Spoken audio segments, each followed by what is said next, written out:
Hey, what's going on, YouTube? It's Saint, and Return to Lord Dran is happening right now. But I am returning to Lord Dran in my own way. I love Burn O Flame. I love Firestorm, Fire Tempest, whatever. I love those spells. I recently discovered that O Flame true combos into a straight sword R1, which is like the return of an old Pyromancer build that I had in all the Souls games. And so I'm happy to have that. I recently discovered that, the Firestorm equivalent in Elden Ring, I recently discovered that it's a pretty good wake-up after a backstab. And this kind of ties into Sakiro a little bit. And I will explain what I mean in just a moment. But this build you're seeing right here, this is a build that I'm currently working on. It's not finished, but I ended up looking at my stat sheet, and I just happened to be at level 80, which is a level I love to invade at.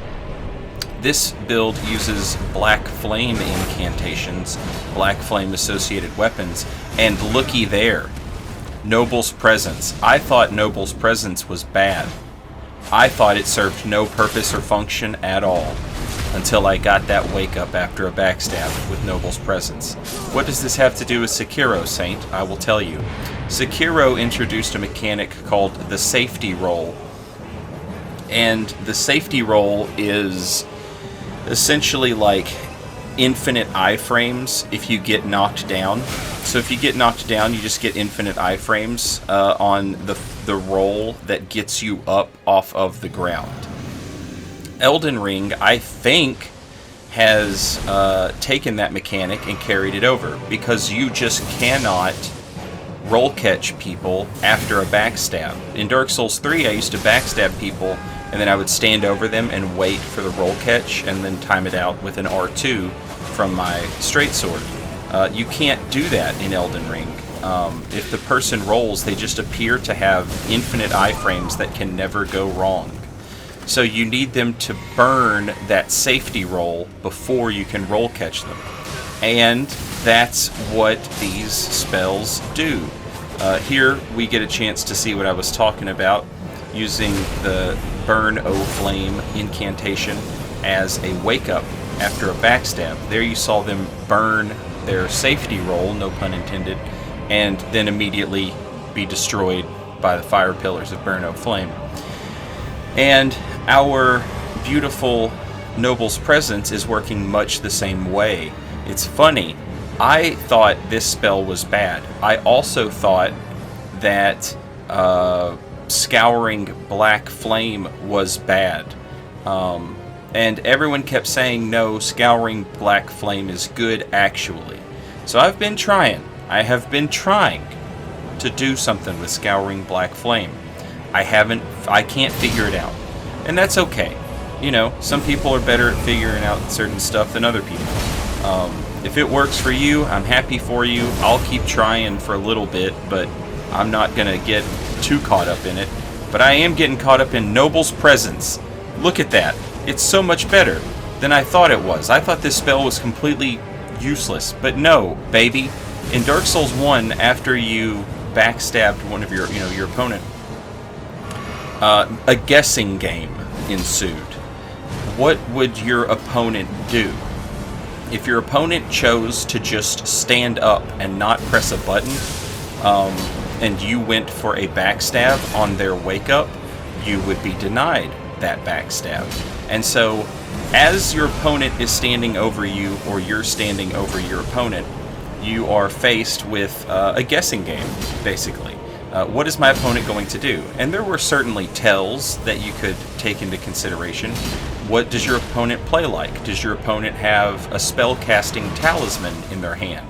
Maybe they would go for Wrath of God, which in this game is very much like Wrath of Gold or Noble's Presence, except it was slightly faster and you couldn't charge the spell like you can Noble's Presence and Wrath of Gold. But they might stand over you and cast that. They might stand over you and cast Darkbead. They might stand over you and cast, Fire Tempest. They might go for the backstab on Wake Up.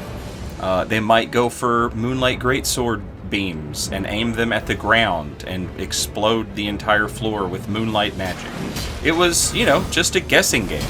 And it was, you know, fun for some of us. I liked it. Some people didn't. That's okay. But Noble's Presence, absolutely filling that void, baby. It's back. We're back. I'm returning to Lordran with goddamn Noble's Presence as my Wrath of God. It's beautiful and I love it. This build actually is a lot of fun. Like I said, I'm only at level 80, and I will show you. I'll make a full video, obviously, once this build's complete. But I'm at a point with this build where I have, you know, the 22 dex necessary for the Godslayer Greatsword, which also allows me to use, and 20 strength, which also allows me to use the Godskin Peeler. And as a recent convert to Twin Blades, I've been loving that, and we can cast Black Flame Blade on that. The Black Flame Fireball, just the regular Fireball, it's better than you think it is. I've already talked about that in another video, but I'll say it again, it's better than you think it is. It's not good, but it's better than you think it is. Yeah, Scouring Black Flame, which again, I just can't find much use for. I'm very excited about getting Black Flame Ritual. That's another spell that is better than you think it is. And I'm going to throw another spell on this build before all is said and done. And we're also using a straight sword, obviously, and we can Black Flame Blade buff that, and we can, I've got Raptor of the Mist on that as its Ash of War. And I'm wearing this cloak that gives you a bonus to jump attacks because it just kind of fits the dark, scary aesthetic of a Black Flame type build. This is not the final fashion for the build, this is just what I have at the moment. And I really love Raptor of the Mist, and it's something that I haven't used in recent videos, and I just thought, hey, I'm going to bring that back for the time being. I might switch it out, but, you know, it's honestly kind of whatever in regards to like what the straight sword has, just as long as it's able to be buffed with Black Flame Blade, because that's the whole point. Black Flame Blade obviously casts very, very fast. It's just a little slower than a resin, one of the resins that requires string. I forget what those are called off the top of my head. It's just a little slower than one of those, and it doesn't last very long. It's a very quick duration. I tried to parry and then take a riposte, like parry, Black Flame Blade, riposte. I tried to do that with a dagger that had the parry ability on it, and it's not fast enough, although it might be if you had max cast speed, but I'm not sure. I know for sure it's not if you don't have max cast speed, so that's something to you know, it would be cool if it did, but it doesn't. But like I was saying with the straight sword, it doesn't really matter what Ash of War is on it. It's just there to be buffed with Black Flame Blade, which eats away at opponents' health, the Black Flame, anytime it touches them, which is very similar to Destined Death. Destined Death, of course, is kept inside Malekith after Marika had Malekith kill the Gloam-Eyed Queen. They took the Black Flame, and I'm pretty sure they took the Black Flame and they made it Destined Death. That's why their effects are the same, because they're essentially the same thing.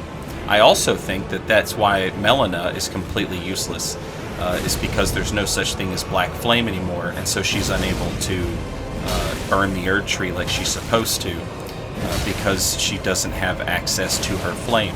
But if you spare Melina in the end of the game, and after you defeat Malekith at the end of the game, if you do the Lord of Frenzy ending, spoiler alerts, Melina shows up as the Gloam-Eyed Queen. So I'm pretty sure Melina is the daughter of the Gloam-Eyed Queen, and she just doesn't have Black Flame because it's Destined Death now. But when you defeat Malekith, you free Destined Death, and Melina is able to repurpose it and bring it back to the state it was meant to be in before the Golden Order. Raptor of the Mist right there coming in clutch. I still got hit, sure, but it got me out of that situation. And sometimes if you're an invader, all you need is just, you know, one get out of jail free card, and Raptor of the Mist just gave it to me. You are going to see some of the coolest, look at that, you're going to see some of the coolest free-aimed fireballs of your life in this invasion right here.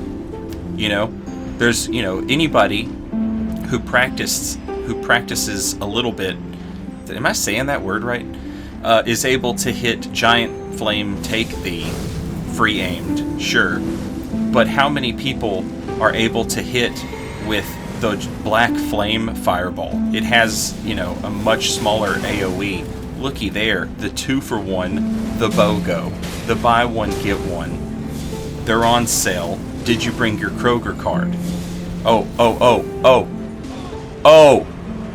Kobe. That's right. Anyway, I was really proud of that. And, yeah, but this is where the build is at right now. It's at level 80. I'm going to take this build to at least level 158, I think it was. You guys might have heard me complaining. After my level 200 invasion excursion that I went on, I was talking about how going back to 120, 130, it just felt like invasions where you invade right in front of a boss, and that's it. Like, you don't get invasions like this in a cave. You don't get invasions in the open world where people are actively like trying to like make progress. Level 200 is full of that. Level 125, 130, 140 appear to be just non-stop invading people right in front of Radigan's doorway, Melina's doorway, Moog's doorway, Godfrey's doorway, etc., etc. So somebody said you need to go to 158, so I'm gonna go to 158 with this build, and that's what we're gonna do. The Godskin Pillar, by the way, comes with Black Flame Tornado already on it. Apparently some people didn't know that. You can't change it. You can't infuse the weapon. It has to remain a standard weapon, which is fine. It gives me access to Black Flame Tornado early. This weapon would probably be better off Keen at this point, or maybe even Fire Flame Art infused. But I want to be able to cast Black Flame Blade on it, so I'm not going to Flame Art infuse it. And the gains that I get from making it Keen would be pretty small and insignificant, so why not just leave it where it's at? And I have access to Black Flame Tornado, which is good. As you just saw, it completely destroyed that poiseless person, that phantom, and allowed us to change the course of this invasion. I was talking about my dagger that I was trying to parry with earlier. It's this one. It's the Misericord. It's Keen, and it's really nice punishing people who do jump attacks. You just get them with a single backstab, and it's like maybe they'll never go for a jump attack again, because they're like, oh my god, I tried to jump attack that guy and I took 900 damage, maybe I should not be doing that. And I have really enjoyed having Misericord. You can run Misericord on any build you want, and you can put any type of infusion on it.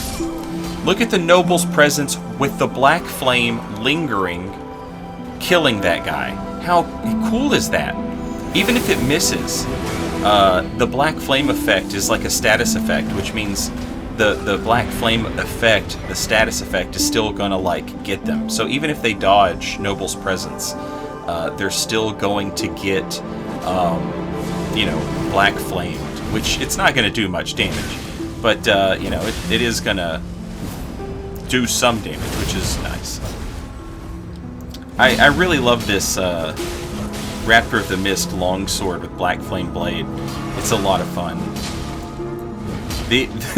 Interestingly enough, one of the problems with it is sometimes you'll crouch under an attack and you want the attack to hit you so that it will proc Raptor of the Mist, but then it doesn't hit you. And so you just sort of like awkwardly ducked under the attack, and your opponent's like standing there looking down at you and you're looking up at them, and it's just kind of awkward. But it is cool to just like have instant plunge attacks wherever you want them, you know. I really do. I think that's great. But yeah, this build is a lot of fun. The Godslayer Greatsword is really fast. It does a lot of damage. That one thing that it has, the Ash of War that it has, is not great because it's so slow, but it is really good at roll catching. Burn the safety roll, and then boom, catch them with that. Look at it. We're back. We've got Wake Up Wrath of God. We've returned to Lordran, baby. Before any of you ask, all of the music in this video is from a little game called Dark Souls. You should probably play it. In fact, there's a Return to Dark Souls 1 event going on. Well, it's going on as I make this. It might not be going on by the time you see it. But it doesn't matter. You should still play Dark Souls 1 because it's awesome. But yeah, that's the build, and this has been the video, and it's... look, I'm so happy. Noble's Presence is so much better than I thought it was, and I'm so excited about it. Anyway, thanks for watching this. I will see you guys real soon with another video going over this build once it's finished. Just checking in now, and I was happy to see that Noble's Presence was actually pretty good. And also I thought I would, you know, remind you people that you should probably play Dark Souls 1. So go play Dark Souls 1, and I'll see you soon. Until then, later y'all.